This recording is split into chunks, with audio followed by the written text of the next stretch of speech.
Moments later, Rollis' sphincter became flaccid at the same time that his dwindling bladder became taut and inelastic.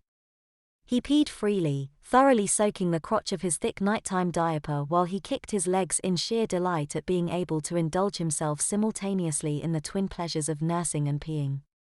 The baby formula warmed his tummy while his equally warm pee splashed over his pubes and crawled around his bottom in a most satisfying way.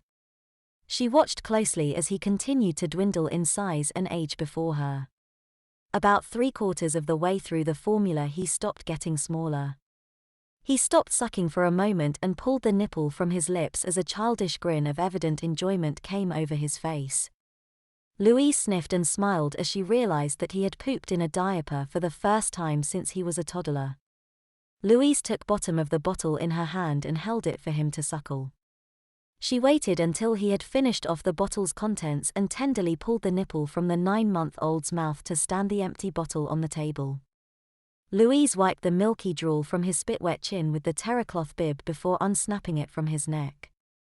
She placed the milk-moistened bib on the table before she bent down and reached into the diaper bag once more to withdraw a baby blue receiving blanket before taking little Roly from his high chair. After tightening the tabs on his disposable diaper to prevent leaks, she wrapped him in his blanket and sat back in her chair with him comfortably arranged on her lap. "Now that you've had your din-din, baby, it's time for you to have a special drink while we have our little talk. I just love the smell of baby powder on you, sweetheart. You're so sweet-smelling that Mommy could just eat you up.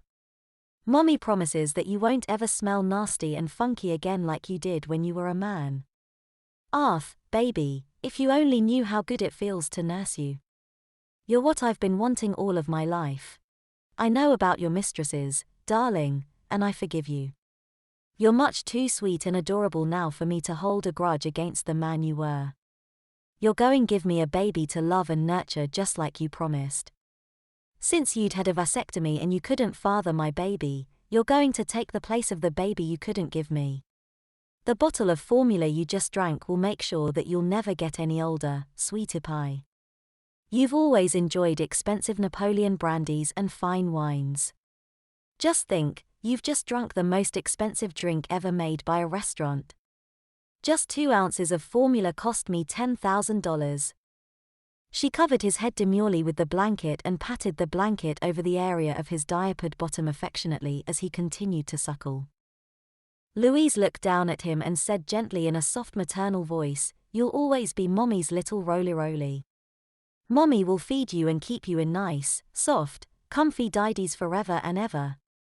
When we get home, you'll find a simply darling little nursery that's waiting for Mommy's baby boy. In a day or two the shock of your change will wear off and you'll realize what's happened to you.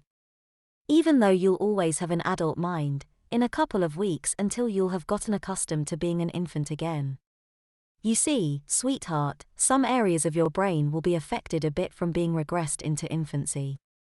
In a day or two, you won't be able to read, write, or do arithmetic.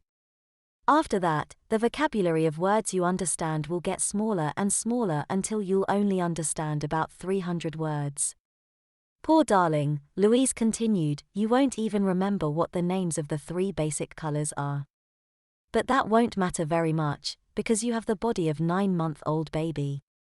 You aren't physically capable of walking, talking, or feeding yourself. You wet and make messes in your diddy just like any other baby your age. Within a week, television, books, or adult conversation won't mean anything to you.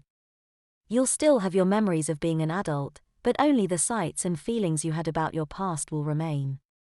With a vocabulary of only 300 words, you won't be able to ruminate about your past except to remember that you were a bad boy and that Mommy punished you by turning you into her adorable baby. I think you'll enjoy playing with the nice baby toys that Mommy's bought for you. Once I'm sure you've made the adjustment, Mommy will enroll you in Dinah's daycare so you can play with other babies your age. Won't that be nice?"